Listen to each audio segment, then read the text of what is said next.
Suffolk. Have you heard of the FRIENDS project? It's actually an acronym. Fostering Resilience, Inclusive Education and Non-Discrimination in Schools. There's to be a conference in Rendlesham on the 26th of September. To discuss more, Richard Johnson joins us on the programme, National Director of the Maharishi Foundation. Richard, good morning to you. Good morning, James. How are you? Very well, my friend. Thank you for joining us. What is the FRIENDS project? We, of course, understand the acronym now, but what exactly does that amount to? Yes, what it is, it's about how to improve education for not only children, but also for their school teachers as well. How to improve the whole school environment. It's based on a whole school project, really. What we've done is we've had a best practice for some time. Many schools around the world have used transcendental meditation to take the stress out of education and to improve the life of both students and their teachers, and to create a stronger and more cohesive learning environment. And this has been extremely successful. And about 3 years ago, we applied to the European Union for a grant, and they gave us a grant, and in 2018 we started implementing it. It's quite a substantial grant. It covers 4 countries in the EU. That's ourselves, of course, the UK, Belgium, Portugal, and Italy. So 4 countries actually involved, and there we've been asked to implement this best practice in schools and teaching about 150 students in every country, and their staff and, where appropriate, parents as well.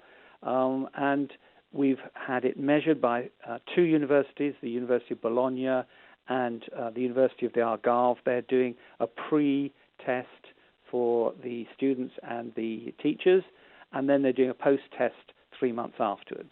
And the interim results are going to be presented in Rendlesham at our conference on Thursday, the 26th. So this is quite an exciting thing. After nearly 18 months of the project, the interim results are coming out. So the words inclusive and non-discrimination are in there. Would that suggest that there is a problem in this country?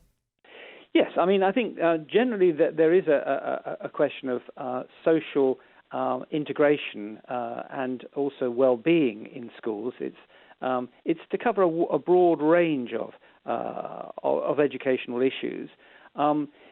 The particular project that we're working on relates to a declaration which was made by the EU to do something using education to improve integration and to overcome the issues of exclusion.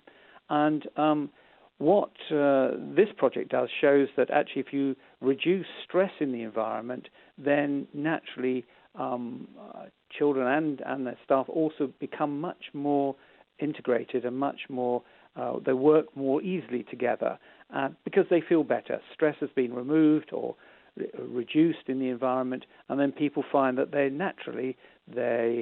they are more harmonious and things work much better. And educational outcomes are also very substantially improved. How does it work in the classroom, Richard, then? Is it simply a case of teacher says, right, it's quiet time, we're going to do some transcendental meditation for half an hour? That's exactly it.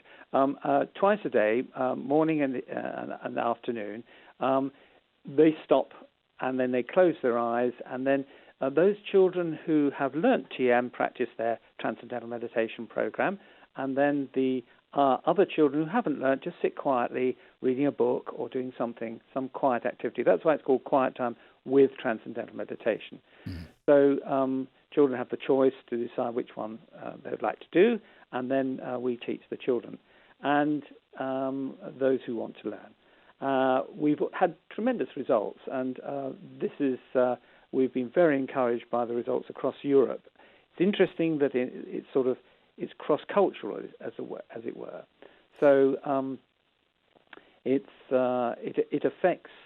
takes the stress out of the school environment. And actually, it's been very interesting myself teaching teachers in school, realizing how, from the school teacher's point of view, there is a lot of stress in the environment. You need to take that out in order for education to be as fulfilling for them and then obviously that reflects on their relationship with their students. So a combined thing of students and staff learning, as it were, creates a much stronger environment. Now, the interesting thing is that there is a free school in the UK where TM is taught for all children coming into the school. It's the Maharishi Free School in Lancashire. Yeah. And the head teacher, the former head teacher actually, he's retired now, is coming to, he was the head teacher for 30 years, he's coming to give us a talk about what it's like to actually have a school where all the children and all the staff practice this technique. What age group are we talking about here? Yeah, it can start. I mean, children from the age of 4 can learn the basic practice, and then that's called a Word of Wisdom program, where children do a very simple activity, and they have their eyes open actually at that time, and they do some silent activity together for a few minutes. The older children from the age of 10 onwards have a sitting down technique. So what they do is they sit down in a chair just quietly, close their eyes, and then practice. And the rest and the settling of mental activity is very profound, to a state of inner restfulness, inner peacefulness, if you like. And then as a result of that, they feel, when they finish, they feel clearer. Their achievements, their orderliness actually improves. You can see it on a brainwave chart that regular practitioners of transcendental meditation actually improve the brainwaves become much more coordinated, and that is associated with improved performance and intellectual activity. The interim results being presented in Rendlesham, Thursday the 26th, between 2 and 5. There's a consortium there dealing with the Friends project. Already results we know are quite impressive around the countries that are trialling this. Does it work in adults, Richard?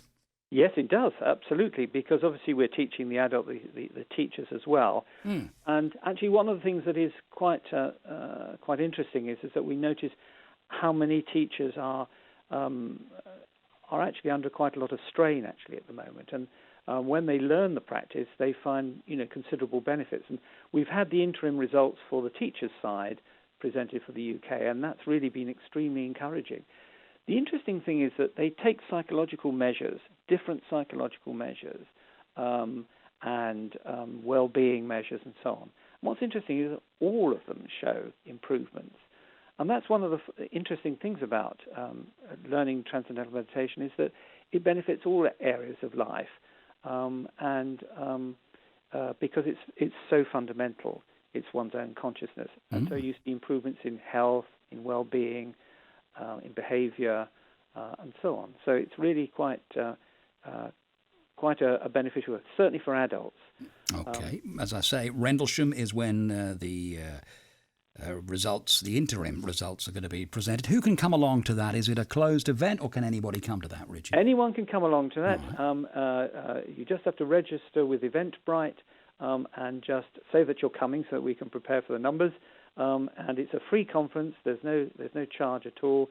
It's an opportunity because what we're having is a meeting of the consortium of 14 organisations involved across Europe. They're all meeting together in Rendlesham, and here's our opportunity to present it publicly, particularly because we'll have interim results from the project. Richard Johnson, we're out of time, sadly, but thank you so much for joining us. National Director of the Maharishi Foundation. Thank you, Richard.